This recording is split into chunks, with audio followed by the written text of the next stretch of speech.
Irugarrenekin, Kulturzast.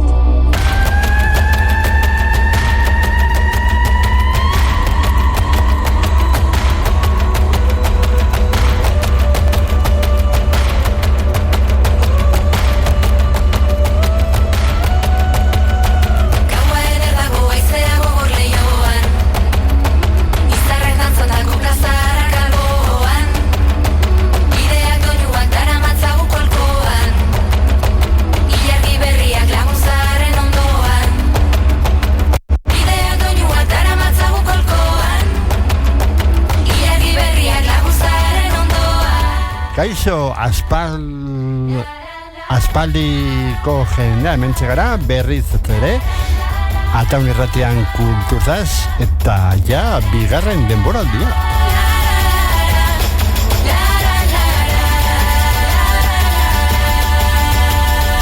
Bueno, espereti hilabete hauetan ondo pasa izana, eta, bueno, berri ere hilabeteko 3. igandean, hementxe gara, berriz ere kulturako gonbidatuak eta kultura hausnarketak egiteko.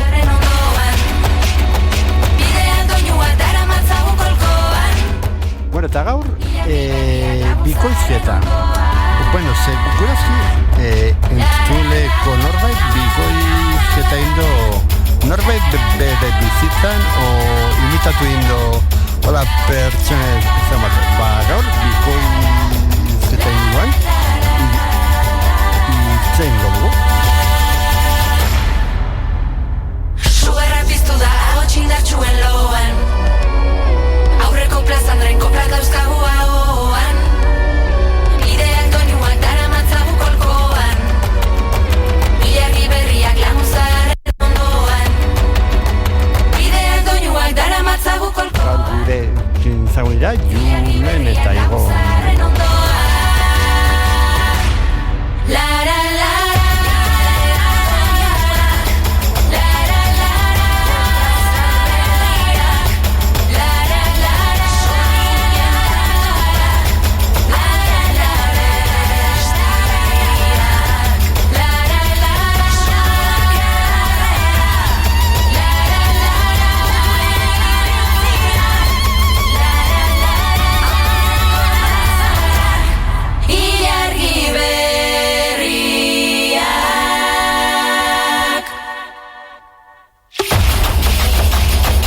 Beraz, astera goazentu.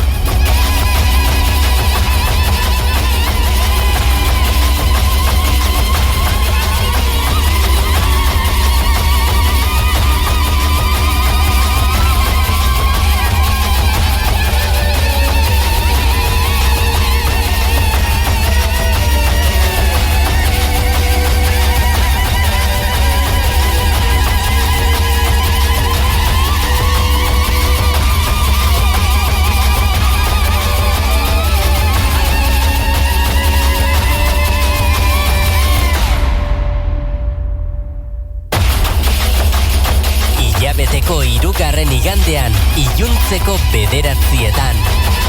Kulturzast.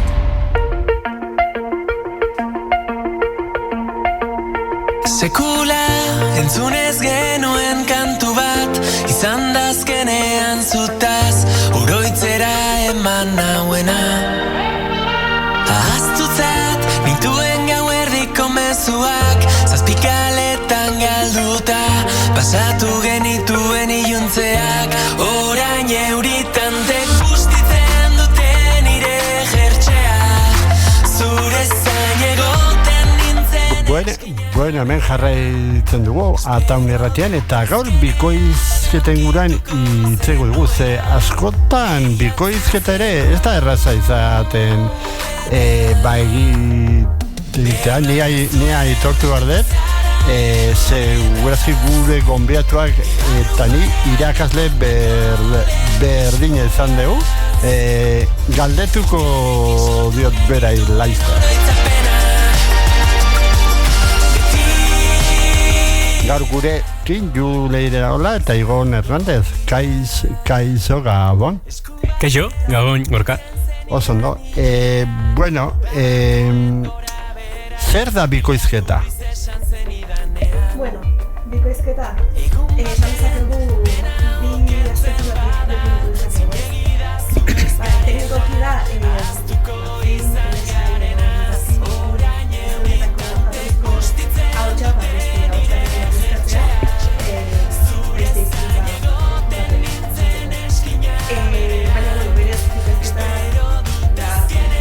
munduagoa ez, azkenean da interpretazioaren teknika edo espezializazioa ere bai, orduan ahotsarekin interpretatzen dugu, orduan aktorea gara.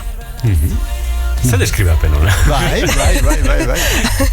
Gira da, lehen zarreran aitortu bardet, konfinamendu, konfinamendu pasata, nos sortu zitzaidan aukera bat, binai apuntatzea, bikoizketako takitzen bat, hiru lau hilabete, eta nire ikaslea Kiko Jauregi izan zen. Bai, gure Kiko. Bai, oso Kiko. Muxu bat emendik. Bai. Dakit, zuek hasiera binai egin zenuten? Bai, biok. Nolako izan zen zuen lehen eguna? Wow! Zer galdera ona! Bai. Ona, Bai. Nik, Hasizu.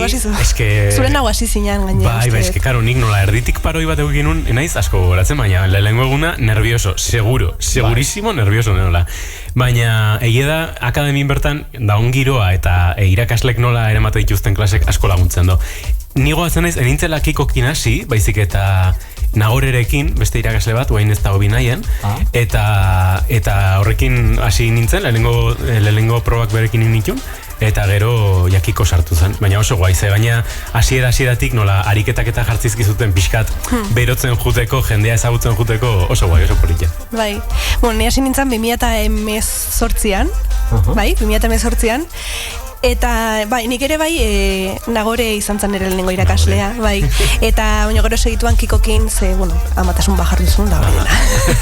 Baina bai, eta nik ere gogoratzen dut lehenengo eguna, ez azki lehenengo eguna gogoratzen uste dut, baina esango nuke negola, oso lotxatuta grabatuta gero zeure burua entzun behar dezu, eta hori oso gogorra da. Oain jaoituta gaude, baina garaia hartan, bai, oso gaizki pasan un alde horretatik, baina, beharrezkoa da ikasteko. Pentsa, nik ikastore inon, maskari jakin geuden dano. Karo, pandemi... Eta ez genuen ezauten, eta hori gogorra egiten zitzaidan. Eta uste izan zala, azken klase una, azken horrekoa, ezagutzen ditun... Maskarilla gabe. Aurpegi guztia. Eske movida hori, eske hori. Jendea ikusten zen duen maskarillakin eta beste pertsona bat zen, bai.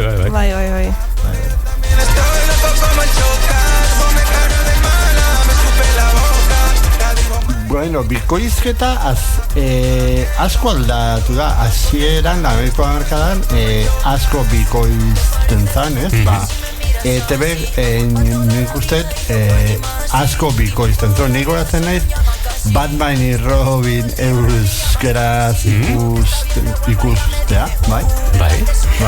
Bai, aldatu da bai barruko lana nola iten dan, baita ere ekoizpen orduko purua. Barruko lanan aldetik aldatu da, guk ez dugu bizi, ze azkeneko talda honetan ez dugu bizi, baina leno bikoizten zan danak batea sala berdinen sartuta, estenan zeuden aktore guztiak batea atrilaren mikrofonoaren aurrean. Hori aldatu zen, eta hoain bakoitza juten da bere pertsonaia bakarrik grabatzea, suelto, pistan deitzen zaio horri. Edo bandan, ez? Edo bandan, bai, bakoitzak. Eta aldatu da, teknikoki aldatu da zentzu horretan.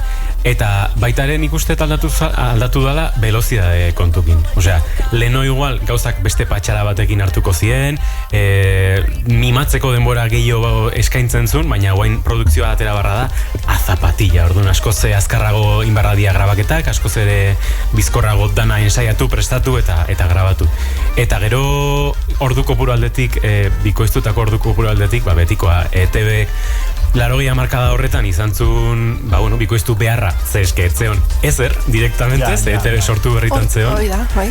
Eta ordu pila bat bikoiztu zituzten, baina karo, iritsi izan momentu bat, ja bazeuketen katalogoa, orduan, bueno, goazen revoluzio gestea, jetxizien orduak, eta horre ontzien urte batzuk oso ordu gutxi bikoiztu zianak, gu gaindik ezkeuden, eta horren arira etorri zien, bueno, barrukos problemak eta azken urteetan lege bat sartu zen ikusentzunezkoen legea. Bai, 2022ko ikusentzunezko legea. Eskarrik asko. Etxeko lanakin.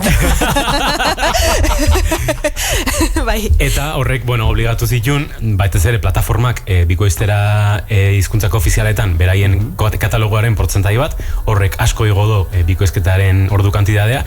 Eta ETVek nik uste nola ikusi don ondoan kompetentzia zeukela esan do, bueno, igual hasi barko gara berriz hau indartzen. Eta egia da azken urte, pare bat urtetan, 3 urtetan, bueno, aidala pixkanaka, ba, indarra ematen alor horri.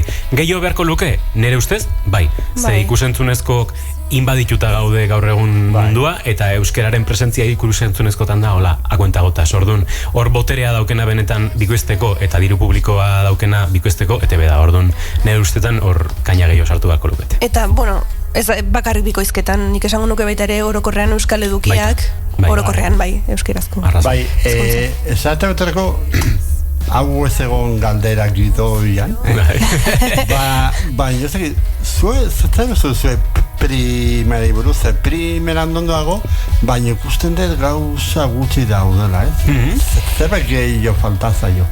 Bai, bueno, primeran eta makusi biak, ez? Bai, egia da, primeraneko katalogoa, bueno, egia da, pixkanaka idiala gauza gehiago igotzen eta gauza gehiago publikatzen, baina bai, eta dauden telesai eta filmak, ba, igual ez dia oso ezagunak, ez? Nik ezakize kriterio daukaten, ba, eduki bat aukeratzeko eta beste bat ez aukeratzeko, baina, bueno, ezakit. Baina, egia esan behar da, baita ere, dauden gauza asko oso nadiala, baina ez dakate ikusgarritasun hori, eta orduan, ba, pena bada. Ze eduki hori oso ona da, baina jendeak ez du...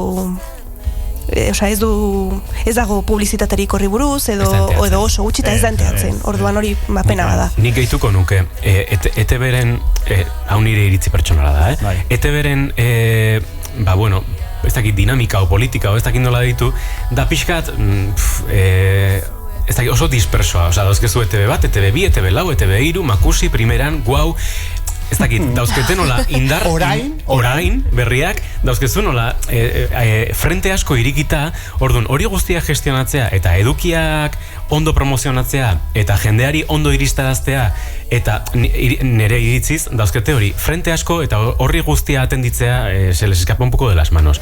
Egia da eduki aldetik beste arazo bat dago, nola horren beste frente dauzkezun eta horren promozio gutxi itentzaion eta jendea ezten enteratzen, karo, jendeak ez dio aukera ematen telesailo bati edo film bati ikusteko eta baloratzeko, joder, ze serio ona, ez? Netflix baten igual gehatzen zaizu jendea, ikusten do, baina primeran baten edo makusi baten hola, ez da enteratzen hor da hola, ez dauke aukerarik sartuta eta gehatzeko eta kuskusatzeko eta ez do kontun hartzen igual hor egon daitezkela fundamentuzko gauzak ikusteko. Bai, eta ezakizuri gertatuko zaizu, baina ni adibidez nire inguruko jendeare ez da enteratzen eta hori nik bikoiztu iten detela, osea, orduan spam pixkatik deula. Claro, eta ni saiatzen naiz spam egiten, baina, osea, damos a lo que damos. Bai, no damos a más, baina, imaginatu gure inguruko jendeaz ez dala enteratzen, osea, baten satizu, hau euskera zago? Ni, bai, primeran, baina, imaginatu beste mundu guztia, ez zertaz enteatzen. Claro, eta ja honekin bukatzen dut, eta, claro, beste zeba da, eta da, bai primeranen, bai makusin, ETV-ren politikak medio, baitare, de repente jartzen dituzte serie baten kapitulo guztik, eukitzen dute hor hilabete bat, eta hilabetera kentzen dute, eta desaparece. Orduan, edo juten die jartzen 7 kapitulo kentza dituzke aurreko 7, jartzen dituzte 7 berri. Orduan baitare, ematen du igual, ez daula horren beste eduki, baina berez, eon da. Lo que pasa es, ez dala akumulatzen, ze batzuk kentzen juten die. Ez dakit ze kriterioarekin, baina... Ez dakit ze kriterio katen horretarako, baino... Euskal Telebistaren misterioak. Hori da.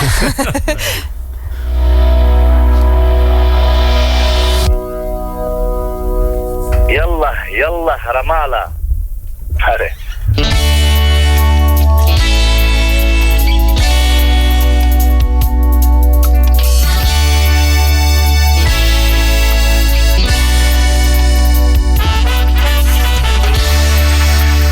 Bueno, eta bikoizten elkartea noiz sortu zan? 2019 urtean, bai. Bueno, o sea, que lehen ez egon elkarte modun, Ez.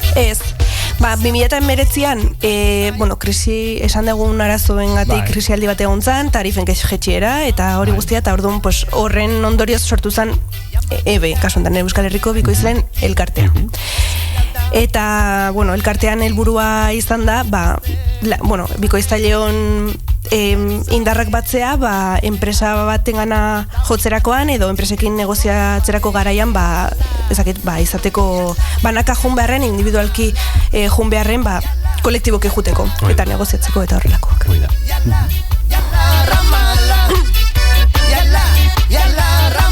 Bueno, eta orain, nola da zuen egun bat? Bueno, bai. Asi, bai. Normalen egun pare bat lehenago edo abisatzen digute eukiko deula lana, tal cual. Claro, ahotsa enteren atzeko ere. Bueno, jakiteko pixkatzure bizitza antolatzeko, basikamente. Vale. Etzi zortzitan daukezu, ez dakize. Orduan, abisatzen digute, egun horretan plantatzen gea enpresan, eta bueno, hor daukeu, itxaron gelatxo bat daukeu, eta dauzkezu hor, ze serie dauden bikoizten momentu horretan, eta egun horretan egongo dan programazioa, digamos, ze pertsonak bikoiztuko degun zer.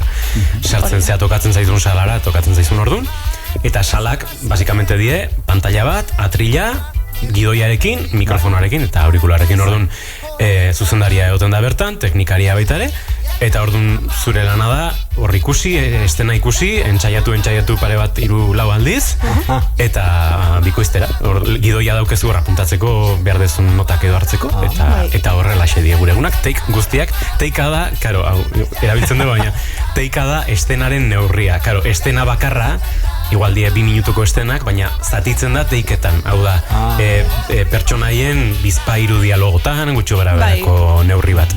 Eta orduan, teikak egiten, eta egiten. Hoi da gure gune. Eta zer bat ordu egoten zarete bikoizten? Depende, bai. Egon zaitezke ordu erdi, egon zaitezke ordu bete, 2, 3, 4... Bai, tokatzen zaizuna. Eske, zukalde zaurretik ez dakizu zenbat, ze pertsonai edo ze motatako estenak eukiko dituzun. Orduan, bueno, gutxi gora bera ematen dizute, pare bat ordutxo. Bale, bueno, eta horrela, pixkat moldatzen zea, ez? Baina orduan, eske depende, pertsonaiaren arabera, telesail, film, marrazkien arabera. Zaitasuna, zenolako estenak dien, oso grazioso izan zen, mangamoren gendela, eske oso grazioso aintzitzaiten. Lankide batek kontatu zon, bere aparizio estelarra serie baten izan, konbokatu zutela goizeko 8:00, juntzan enpresara, eta, bueno, eta zer dauket, eta sartu zala, hartzen dola gidoia, eta Heil Hitler! Eta bukauzon, izan zen bere egun horretako lan bakarra. Eta etxera, bai. Bueno, horrelakoak gertatzen dira. Bai, badaude egunak. Baita ere, bueno, gero ere bai, euki ezakezu casting bat, telesai bat atera da, eta protagonistentzako hautsak behar dituzte, orduan, castinga egiten ez du. Eta gero... Osea, que ontarako ere castingak egoten dira. Bai, batez ere protagonistentzako, ez? Bai. Ja. Bai.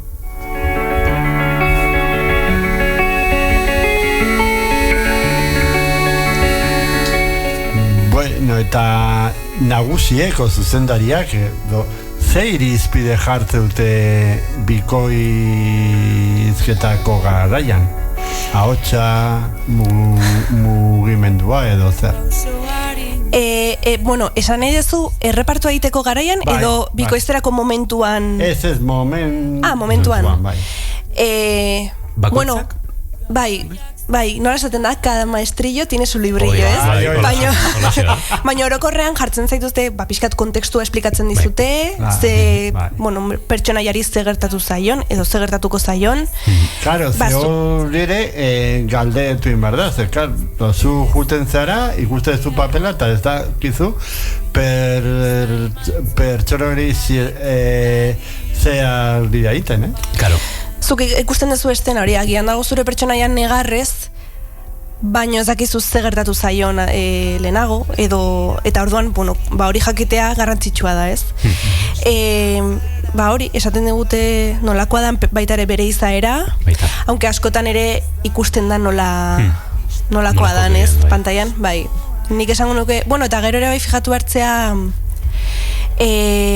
guk azkenan ikusten dugu estena, eta, bueno, kopiatu egiten dugu, eta gustatzen esatea imitatu, ze ez da guztiz imitatu, da bere esateko modua, intentzioa imitatu. Orduan horretarako esketzea bakarrik bere ahotsean eta nola hitz egiten duen hortan fijatu behar, baizik eta bere begirada, bere gorputzaren espresioa, hori dena.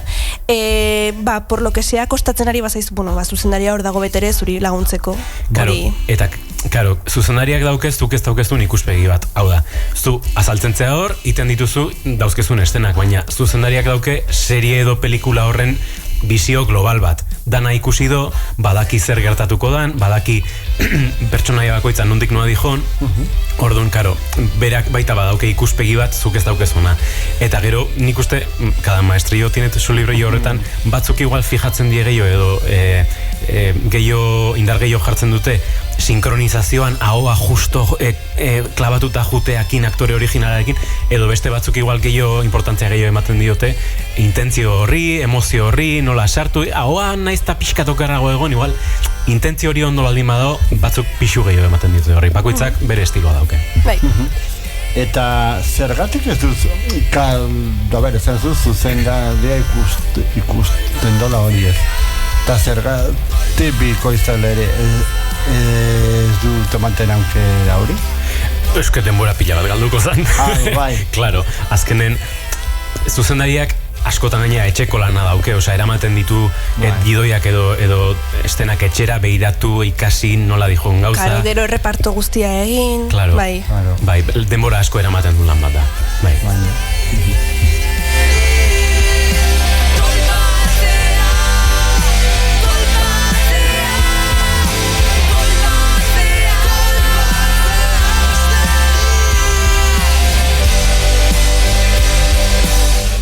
Bueno, eta toma faltzak egoten dira.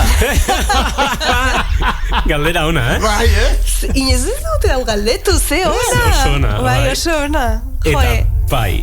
Egoten dira, bai. Gordetzen dira, ez dut uste. Nik uste bai, teknikarin batek nik uste daukala karpeta tomas falsas. Nik uste? Nik uste bai, eske, batzutan, depende ze teknikari, igual pixkat baten bat mas txistosillo baldin bada, hartzen ditu grabaketan euki ditugun perlak, gordetzen ditu, eta igual grabaketan bukaeran, o lo que sea, egunan bukaeran jartzizkizu zure momentu maravilloso. Bai, nahi noiz bai tokatu zaitu, una perlak aia sakau, bai. Baina ez, printzipioz, gordeta gaiatuko gie enpresako ordenagailutan, baina hori ez da hortik ateratzen. Ez. Baina ideia hona izango litzake, eskatu barko genuke. Haize proposau. Bai. Ja, bai. Gero saretara edo edeko saretara jantzeko. Polita da, ideia hona da. Apuntatu ingo. Bien. Oso no.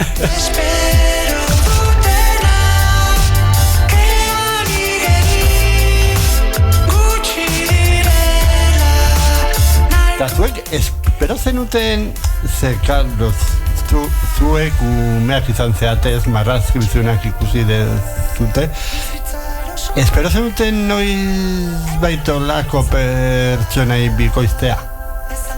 Wow. Ze, eske, ez, bueno, zuri berdina pasako zaizu, baina nik iritsi nentzan lehenengo egunean, eta entzunitunen ahotsak, eta eske nire infantziako ahotsa guztik zian, eta esan como, buah.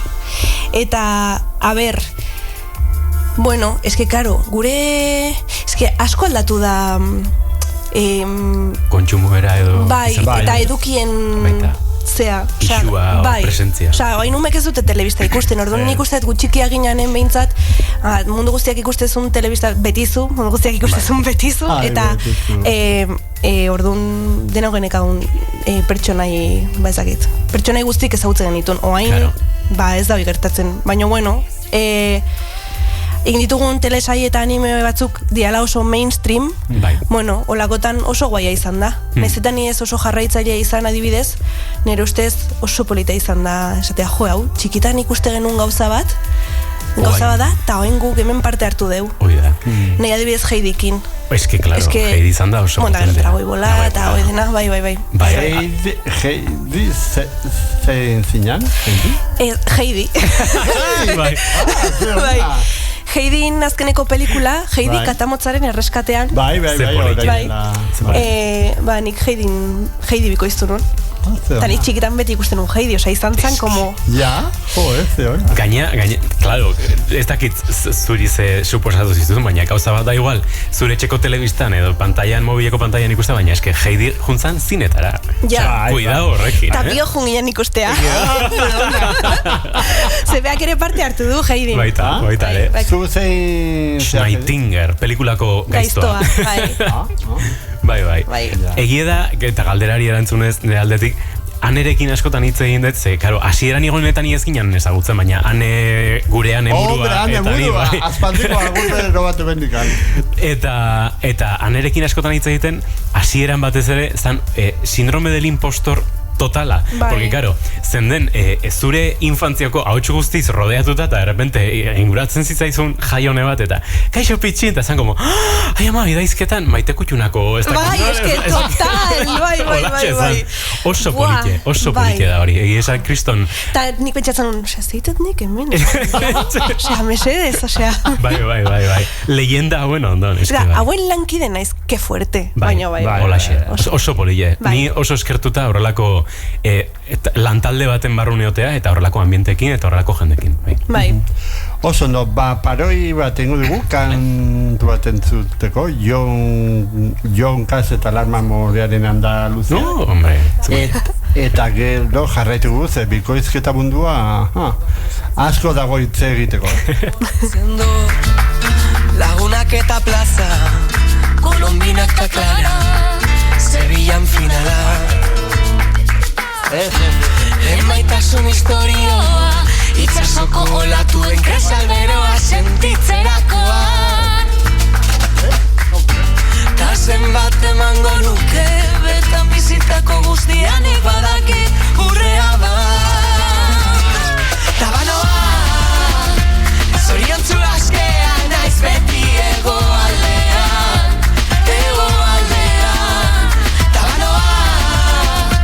Pero hau da lagunak nire egoaldean, Andaluzia. Zenbat urte pasa dira jarraitzen dugu bidea, zenbat lot eta kandela begiradak tabarrea, zenbat urte gaba sentitutako lehen lazadura. Oraindik kontatzen dugu Pablo Motelloia zela, oraindik ezango dut oso berezia zela, gertan den dena gertatu zitekela. Emaitasun historioa, itsasoko olatuen kresalberoa sentitzerakoan. Ta zenbat emango nuke, bertan bizitako guztianik badakit urrea bada. Tabanoa, zoriontzu askea naiz beti egoaldean. Tabanoa, pero hau da lagunak nire egoaldean, Andaluzia. Tabanoa, zoriontzu askea naiz beti egoaldean, pero hau da lagunak nire egoaldean, Andaluzia.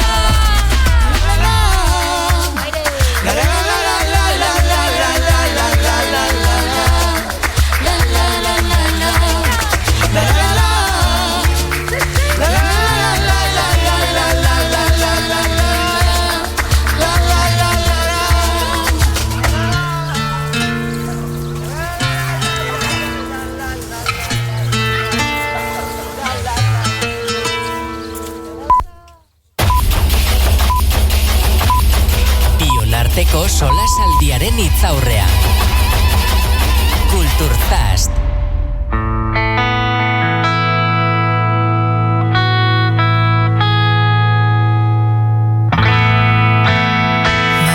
Bagenekien atzera beira bizi ginela hemen.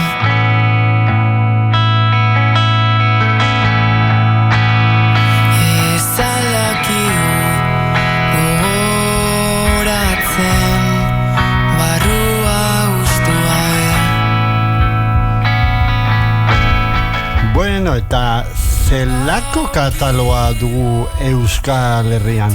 Baldago katalogo edo ez? Zueni? Zu. A ber. Nolakoa, pixkat leheno izan duguna. Denetik, bai, estilo guztitik pixkat ikutzen die. Igual, animea faltatzen da, beti esaten da. Eske egia da, karo, guk nik mintzaten un ezagutzen baina, eske dago publiko bat hor zain, eta horren adibideo Mangamore, edo komik, nola dago, Bilbo, komik, no sé qué, Japan Weekend, eta, karo, nik enun kontrolatzen baina, eske flipatu inun, eta da hor, jende asko zai, ETBek bikoizteko horrelako edukiak. Bestela, nik uste faiatzen do gauza baten, ekartzen diela gauzak nahiko ez ezagunak dianak blockbuster deitzen dian edo superprodukzioiek edo super ezagunak dien produkzioiek ez dia euskaratzen eta horra adibidez eta beti erreferente jartzen da Katalunian bai Katalunian politika linguistikoa oso ezberdine da eta ematen zaio askoz presentzi gehiago indar gehiago eta fundamentuzko esaten dut baina pixuzko eduki gehiago ekartzen die bai. Falta da. Baina, bueno, ez dakit, Euskal Gobernua zertan dabilen, Radio Televisión Españolan nun dabilen, zer legea kumplitzeko baita beak euskeraz bikoiztu edo sortu beharko luke edukia. Bikoizten do edo gutxi? Euskeraz, ezer. Nik dakidala ezer. Oain astekotan daude, uste deu, ez dakigu, zehoz zerringo te duzen. Uste dut, aste hontako albistea da, Ondaraoak, orain bukatu dena RTV jarri gaute. Bai, noiz benkaite dituzte horrelako ETB eta Radio Televisión Españolan arteko elkartze batzuk ital, baina egia da, hizkuntza koofizialetan bikoiztearen gaia dao beti pixkat deskafeinau. Osea, inorkestu esaten, venga, guazen hemendik eta guazen danak batea hemendik. Leno igual Fortak bagiten zula, telebista autonomikoen elkarteak bagiten zitula, Dragoi Bola hortik atera zan, Sintxan, Doraemon ikustetu hortik atea zien. Fortak itentzun hori indar bat. Zer gertatu zaion Fortari? Igual indarra galdu dula, ez dakit. Balga el txiste, fácil, ez dakit. Eta gira da, gero, 2022ko ikusentzunezko legeatea zanen, lagunduzun plataformetan, Netflix, HBO, Prime Video, bikoizten astea, hizkuntza koofizialetara barkatu, baita ere bikoiztea, baina oso portzentai bajua. Eta orduan, zakit. Eta, klaro. Hemen usten dugu mezu hau, ez? Klaro. Zer gertau da hor, iritsi die, ez zeuketen ezer bikoizuta hizkuntza koofizialetan. Hasi ziren, inzituzten gauza pila bat, baina de repente, como que han pegado el frenazo. Nik uste, dauzketeia hor kopurutxo bat bikoiztuta, orduan, kumplitzen dute legeakin, iban tirando con lo que tienen. Orduan, pixkanaka baita ere, nola beraien katalogo orokorrera gauzak gehitzen jungo dien, portzentari horretara adaptatzeko zeo zer gehiago bikoiztu beharko dute. Orduan, hortik tiraka baita ere pixkat gehiago osatzen dien, baina, de hecho, Amazonen, pixkat txapas nago, Amazonen eta Netflixen, nik usteet jendea aidala ikusten gauzak euskeraz, katalanez, gallegoz, aida jendea eskatzen, orduan, ikusten baldin badute, jendea hor engantxatuta daola, eta jartzen dula audio hizkuntza euskeraz edo, nik uste kontuatuko diala, pena merezidula bikoiztea gure hizkuntzatan. Baina eske ez da publizitatzen ere. Hortxe, berriz berdine. Orduan da, la pescadilla, que se muerde la cola. Bai, falta da publizitate pila bat. Bai, bai. Ieso que zaretan egoten da, baina justo ikusentzunezkoekin ez dago ez dut ikusten. Edo ez dakit, La Casa de Papel bat, ez dakit, da adibide tonto bat, baina La Casa de Papel batek igual Donostiko kursalen, ez dakitze edifiziotan jartzi dizu, 50 metrotako lona bat, baina ez du esaten, hau baita bikoiztu da euskerara. Ez dakit, animatu horrelako gauza potentek, ez? Heidi bat, kriston lana intzuten produktora, intzun kriston lana publizidadean, baina adibidez, Katalunian, adibide oso deigarria da, Katalunian intzituzten jolasak, musika, espektakuluak, eta hemen, Prentxan jarri zuten estrenatzen zala. Baitare abeslaria gonbidatu zuten. Baitare. Bai.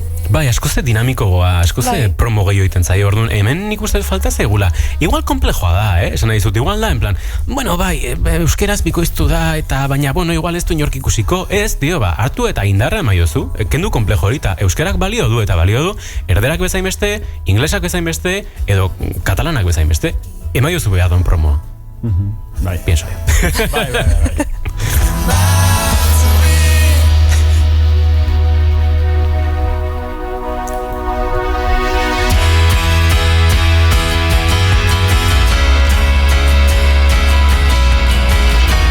Bueno, esatezu promoa ondo, baina promo egitea ez da erresa, batzutan, kontutan hartu behar duzu ni horrein ardinez ikasten pizkat, ordua, eta eguna, eta ze ordu... Saretan da un mundo. Bai.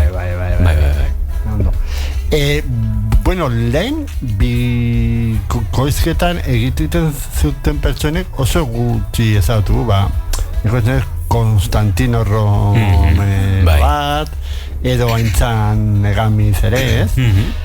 Horrein dira gutxi egon zinaten aurkezpen baten, ez? Bai, Dragoi Bolaren aurkezpenen. Bai.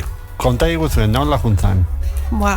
Eske gu ez gaude ohituta horrelako gauzetara gonbidatzea, eta izan zen como, bai, espektakular. Bai, eta super gustoan ginen, oso ondo portatu zian gukin, eta gu oso eskertuta, eta bueno, horrelako gauza gehiago egitea mesedez.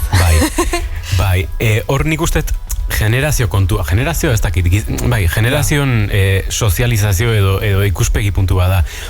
Komentatzen zenitun gara joietako bikoizleak, bikoizketaren ezaguarritako bat bada, ez? Itzaletan iten dan lan bat dala, ez da ikusten hor dao, iskutun dao. Anonimoa da. Orduan, generazioiek horrela bizi izan dute, eta beraien esposizioa ere ez dute oso ondo ikusi edo oso ondo, zan pixkat ebitatzen zuten azaltzea mediotan, edo ez zeion oso ondo ikusi, eta ze baitare magia pixka bat kentzen zion.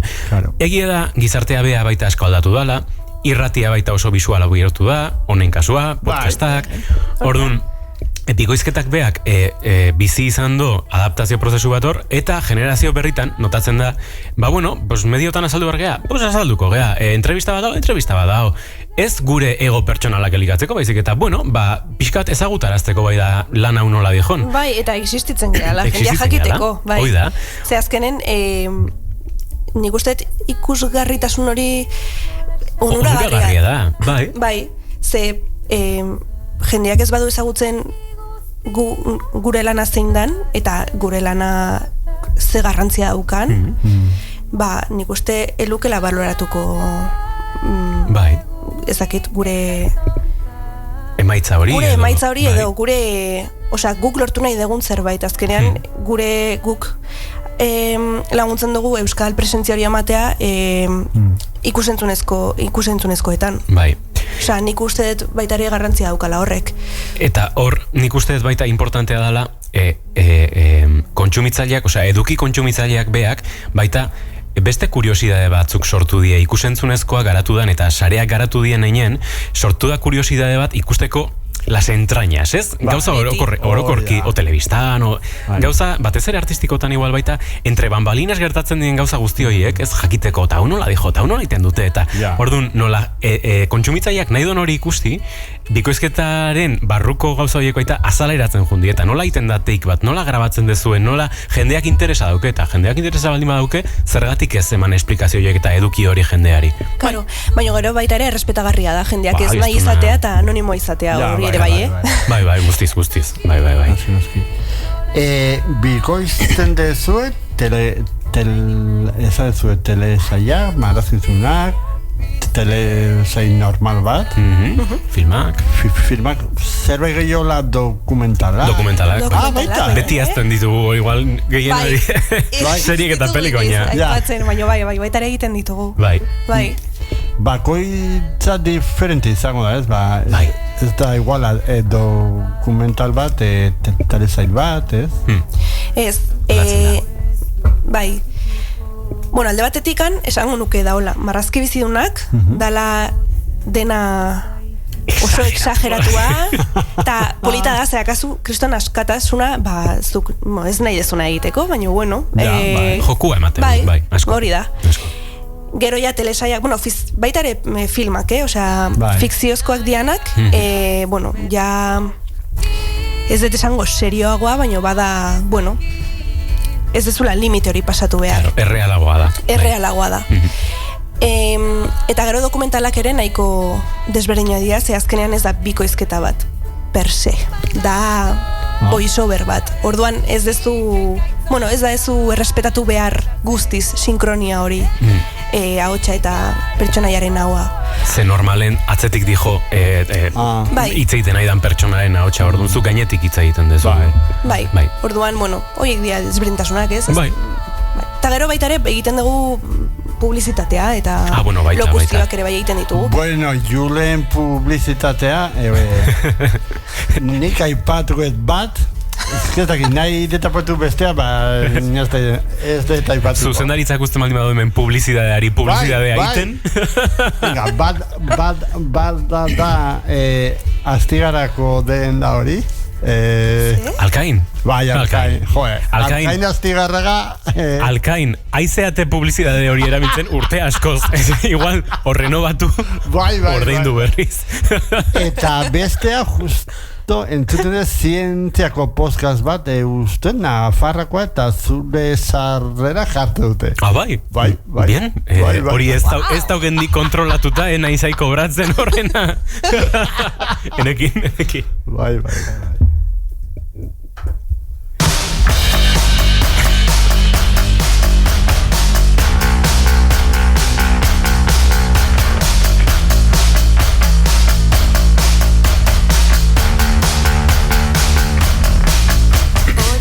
Bueno, eta beste meloi bat, adimen artifiziala.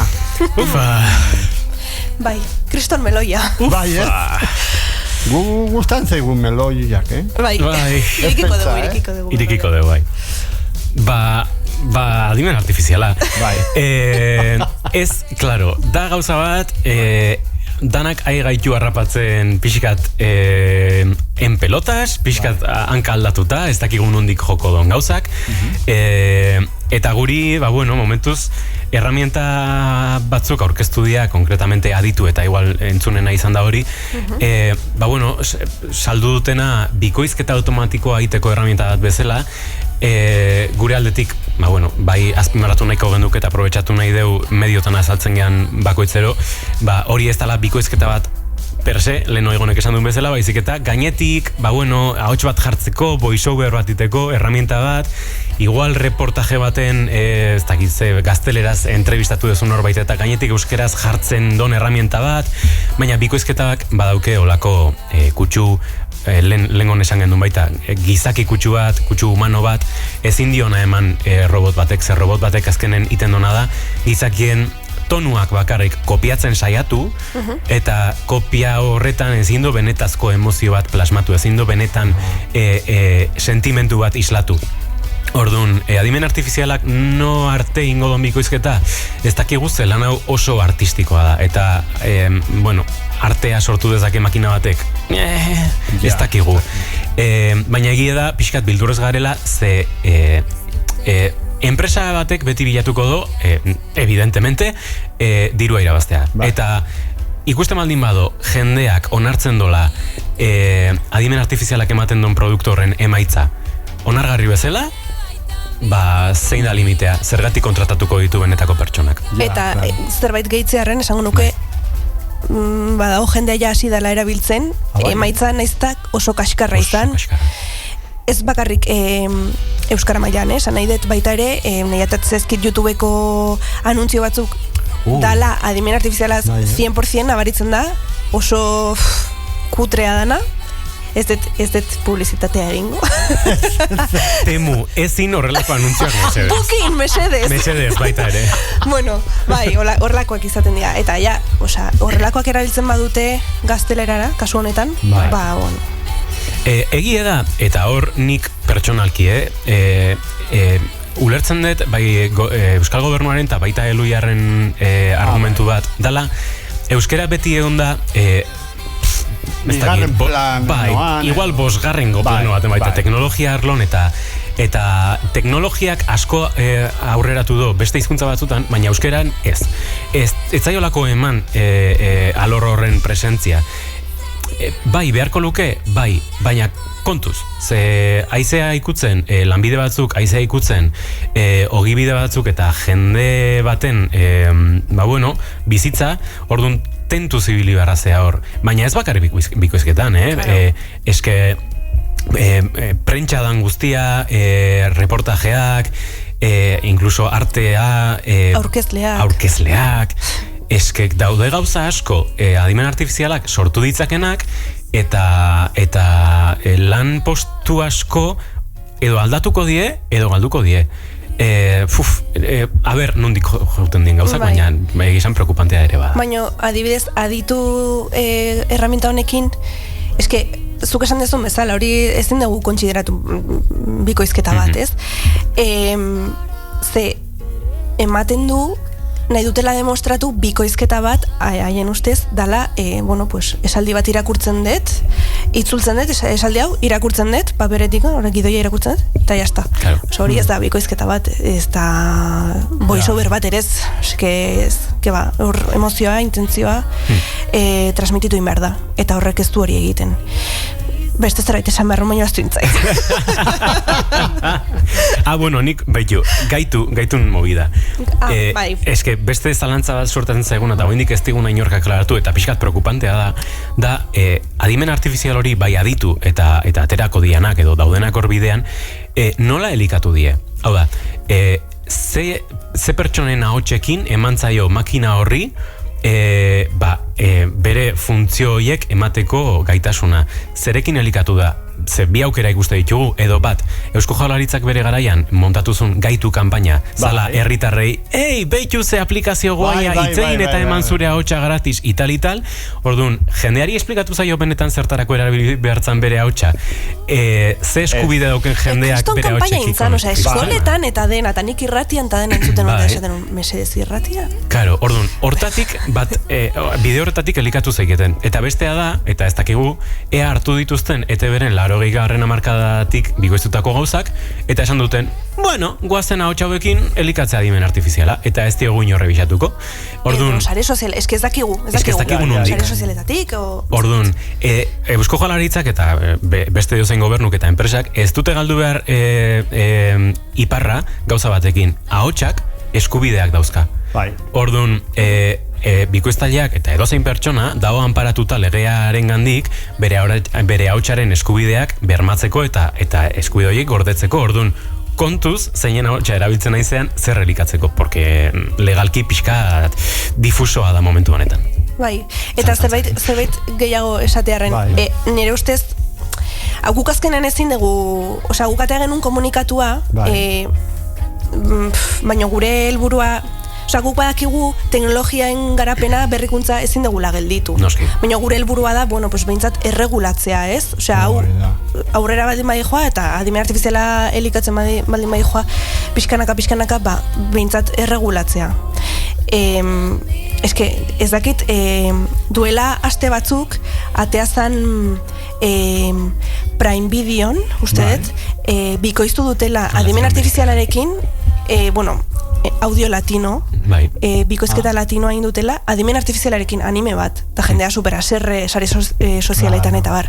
Nei super fuerte irutu zitzen, ikusi nun klip bat, eta esan nun, ez da oso emaitza onargarria, baina, hau aplikatzea, naiz eta kalitatea horrelakoa izan, nik pentsatzen dut, horrela onartzen badute, zer ez dute onartuko mendik aurrera, ez? Eta hori da gure kezka baita ere. Bai, hori eta gero nik lehengo baita refleksio berdina inun beste elkarrizketa baten. Eusko Jaurlaritza telefonikarekin batea, iritsi izan, akordio batera edo lanketa akordio batera, adimen artifizial bat elikatzeko, eta esan zuten hor internoki emaitza onargarriak edo onak lortzen aiziela umeentzako telesaiak banazki bizidunak bikoizteako garaian. Gauza da, ume batek bere inteligentzia emozionala garatzeko, bere pertsonalidadea garatzeko, mama, esaten da bezala hartzen do, bere ingurutik ikasten do. Orduan, benetan irakatsi bat diegu umei robot batek sortutako emozio plagio, emozio kopia baten gandik bere emozioak nola sentitu, zer dian emozioak, nun dao benetan hor gizatasuna. Ezke hai ezitzen robot batek eziko ditun umeak. Hor baita refleksio potente bat nik uste eukibarko ondukela gizarte bezala. Bai, eta gainera gaur egun, ume guztik daudela pantalla aurrean, claro. 24/7, osea que, bai. Oso, no? Baina ez da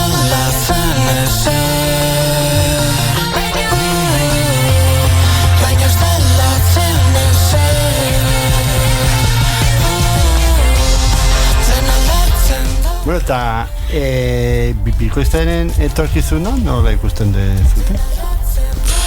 Ez dakigu. A ver, adimen nik sinceramente, ez dut uste lortuko donik desbankatzea benetan aktoreak. Erabiliko dela herramienta bezala, pues seguro aski. Baina momentuz, a corto plazo, nik uste dut haidiela espabilatzen gobernuak, ETB, pixkanaka, Radio Televisión Española hasten baldin badare baita, plataformak hitz egiten gendun bezala hasi zien. Jendea nik uste gogoz daola gauzak euskeraz ikusteko eta entzuteko. Eta, euskeraz ezpada ere gazteleraz baita, osea, jendea nahien dago, ikusentzunezkoak borborren daude, ikusentzunezko pila bat sortzen da, orduan. Momentuz, nik uste badaukela etorkizuna. Nere iriziz. Baita ere esan beharra dago, komunikatu batera genunen, euki genula, nahiko viralizatu zen, beste elkartei esker. Baita ere. Azkenen, nik esango nuke, gu gaude Pasabe da plataforma de asociaciones y sindicatos de artistas de voz de España, ¿vale? Eta bertan gaude, ahots ahotsarekin zer ikusi daukagun elkarte ezberdinak eta baita ere esan beharra dago 2024ko urtarrilean atea zala Pasabeko klausula, zala adimen artifizialaren inguruan, ez degula onartzen gure hotxak erabiltzea. Eta ez degula lagatzen gure hotxa adimen artifizialak elikatzeko. Baita ere lortu genuen kontratuetan jartzea.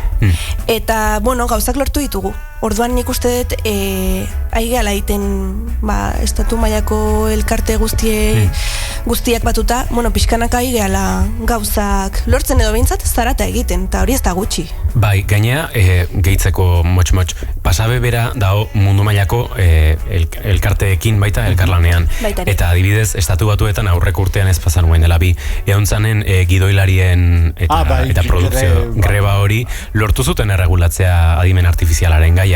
Eta Europa ematen du baita aidala pausoak ematen erregulatzeako garaian. Orduan, gauzak teknologia berriak sortzen dian einean, beti egoten da olako desbarajuste bat eta derrepente dana da pixkat kaotiko, baina pixkanaka jungo dien ikustet gauzak enkauzatzen eta bere horretara bueltatzen.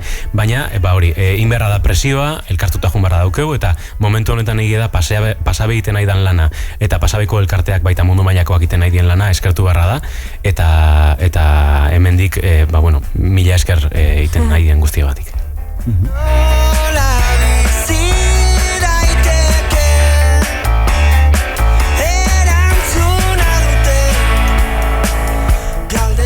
Bueno, amaitzeragoaz, jarriko dugu azkengoa besti bat.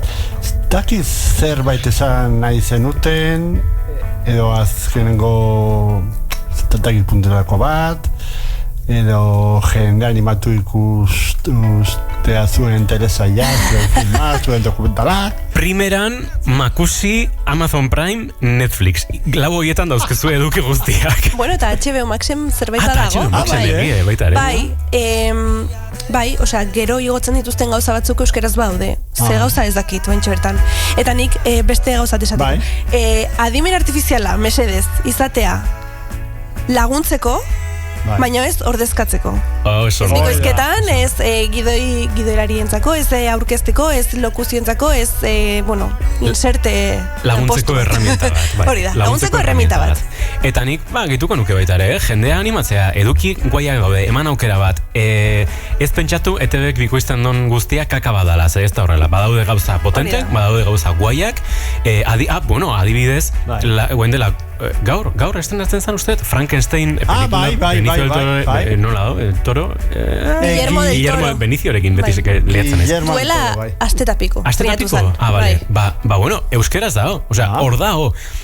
Berrize, promoa falta zaio. Hori pelikula berria da. Oso berria da, eta kriston pelikula da, orduan, badaude gauzak, kuskusatu, eta hau sartzen baldin bada, Netflixen eta Amazonen, pixkatarraroa da, audioa selekzionatu daiteke zeizkuntzatan jarri, eta euskera batzutan badao, así que kuskusatu bazpada ere, badaun euskera jartzeko aukera. Oso ondo, mi esker Jule, mi esker Igon...